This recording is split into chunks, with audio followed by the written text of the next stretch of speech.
Howdy, hi. It is Dear Job Sports College Basketball Picks and Predictions for Monday, November 10th, 2025. We're looking at the best bets of the day. Let's get into the video. All right, going to take a look at the previous day's results. On the day, we go 3-3. Not my best, not my worst. Well, actually, I think 500 is the worst day of the season we've had so far. Well, it might have gone 500 one other day. Can't really remember. Brings our season record to 31 wins, 17 losses. We do add someone to the banned list, and actually it is not just one individual team. It is an entire conference. I know it might be difficult to read. I have banned the entirety of the Ivy League. All of them. I'm talking Brown, Cornell, Columbia, Dartmouth, Harvard, Princeton, Penn, Yale. All 8 of you, you're done. You're immediately banned. I've watched too many Ivy League games with too many horrible teams. And today it was both ways. I watched Dartmouth be the worst basketball team in the country against Marist. Then I watched Brown somehow let me win my -4.5 Vermont bet, even though Brown was up like 15 points at the end of the first quarter, or first half rather. How do you lose that game? Like, I won money on it, thank you, with Vermont. But how are you that awful? So I've banned all of the Ivy League. You're done. Since we lost 3 games, I add $9 to the giveaway total. That brings that total for the year to 57. We already talked about the Ivy. I will now recap these games. Game 1, it was the only sweat-free winner of the day. It was both the spread and the over. You never, ever had to worry about. Hoosiers, -2.5, over 153.5. Big win for the Big Ten. Big loss for the Big East. Marquette got absolutely demolished. Indiana 100, Marquette 77. You had big man coach's son DeVries go for 27. You had Lamar Wilkerson go for 23. You had Sisley off the bench for 15. You had Alexis off the bench for 13. This team is just good. They rebound well. They play defense well. Marquette, you had 2 guys above 16 points. It was James for 16 and then Chase Ross for 19. The rest of your starters went 0 of 4, 0 of 4, 3 of 6. That's not very ideal. Shaka Smart does not win big basketball games. Doesn't matter if he was at Texas and now he's at Marquette. If there is a big game on a neutral site, that dude is losing every time.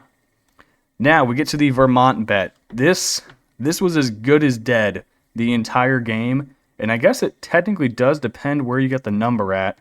So it opened Vermont -3.5. I did not get the 3.5 because I was asleep. So when I woke up, I saw 4.5, so I grabbed 4.5. It looks like this thing closed at 5 or 5.5. They win by 5. They should have lost this game by a million. Vermont 42% from the field, 31% from deep. They win the rebound battle. They lose the turnover battle. Brown's largest lead of the game. Oh, this app doesn't say. I want to say it was like 13 or 14 points at one point. They were down 8 at halftime, Vermont was. They storm back. The game goes into double overtime. Vermont wins by 5. Brown is horrible. They are genuinely awful at basketball. Their next game is at Boston University on Wednesday. I think I might have to bet against them again. All right, then our losers. Northern Iowa, -8.5. If I'm pouring up a score here, I think they won by 5. I remember they covered this for a little bit of the game, but for the most part, this was I want to say a 3 to 7 point game, basically the entire way. Final score, Northern Iowa, 65. South Dakota State, 58. Main problem for the Panthers, they couldn't shoot from deep, nor could they shoot from the free throw line. Overall, it was okay, 49% from the field, just 33% from deep, 55% from the free throw line. That is 11 of 20. Ugly. They lose the rebound battle. They win the turnover battle. Interesting game script. Probably shouldn't have covered that one, though. Had to make some free throws. We had the over 169.5 in the Aggies and then Oklahoma State. Good God, this game was atrocious. Texas A&M scored 63 points. 63. They thought 32% from the field, 26% from deep. They lost the rebound battle. They got murdered in the turnover battle 16-9. They played awful. Federico played 21 minutes. He did not score a single point. You would Pop Isaacs, famously used to be on Creighton. He went 2 of 11 from the field. How about Rylan Griffin? He went 2 of 7. Or what about Josh Holloway off the bench going 1 of 4 with 3 turnovers? This team got destroyed. Big win for the Big 12. Not a good look for Bucky and the SEC. Then we have Dartmouth. I decided to put my own money on an Ivy League school, and I will not do that again. I apologize for the absolute trash I gave out with Dartmouth. They lose at home to Marist, the Red Foxes, 75-56. Dartmouth 35% from the field, 15% from deep. That is 3 of 20 for all you math majors out there. 19 of 28 from the free throw line. They win the rebound battle. They lose the turnover battle with 20. They had 3 more turnovers. They made shots the entire game. And these people are supposed to be intelligent. You go to an Ivy League school, and you can't stop turning the ball over. Make that make sense. All right, that's the recap. Let's get on to the picks for tomorrow. All right, first game we got, it is UNC Wilmington on the road at Kent State. I am very impressed that Kent State keeps on scheduling these really good mid-major teams. Game 1 was Troy. Then they had Princeton come into town. And now they get UNCW, who is a very solid team. Both of these teams play an up-tempo pace. I think we're going to see a lot of points. Last time we bet a Kent State over, it was their last game versus Cornell. I think they scored 222 total points in that game, which is absurd. UNCW 1-0 on the season, but they weren't really tested as they played a Division II school. They won 106-77. It's probably not the best to give up almost 80 points to a Division II, but here we are. They do return 3 starters from last year's team. The rest of the rotation's basically all transfers, though. No one coming off the bench is going to be previously played at UNCW. They don't really develop talent from within. Normally, their best player leaves the squad and he transfers out to a Power 4 school. And then they get a few transfers in from guys from Power 4s who really didn't play that much. The one good thing they have here, they have a 7'1" center. And it's not like a skinny 7'1" center. This dude's got some weight behind him. 265 pounds. That is a thick boy. Kent, they're 1-1 on the year. They lost game 1 to Troy, 103-97 in overtime. Then they win game 2, 110-102. Very veteran team. They love to push the ball and their coach Senderoff. Probably one of the best coaches in the MAC. They play quick. They shoot a lot. The environment should be lit. There's nothing else to do at Kent State on a Monday night. It's 30 degrees out and it's snowing. Go to a basketball game. Let me get the over. All right, next game we're going to fade the SEC. Really haven't been impressed with these middle to bottom tier SEC schools, so I'm not going to do it. Give me Iowa State -4.5. This is a neutral site game at the Pentagon in Sioux Falls, South Dakota.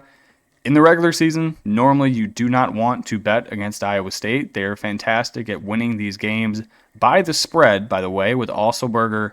He is not one to be messed with. Mississippi State, you kind of know what you're getting with them in the non-con.